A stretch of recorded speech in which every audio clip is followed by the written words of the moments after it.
In this round, we'll make an invisible decrease. Before beginning, check that you're working on the outer side of the piece. Start with a decrease. How to make an invisible decrease. Insert your hook under the front loop of the first stitch. Insert your hook under the front loop of the next stitch. Yarn over and pull through the first 2 loops on the hook.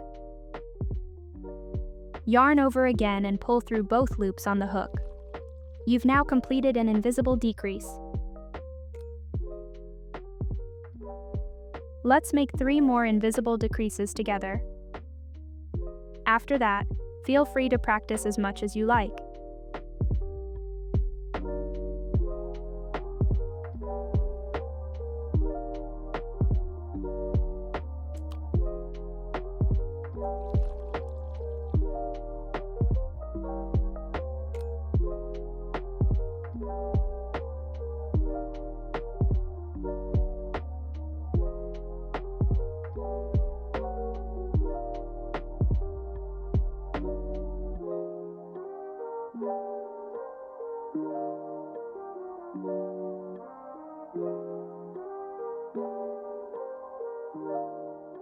If you found this useful, don't forget to like, subscribe, and hit the bell icon so you won't miss my next crochet tips and tutorials.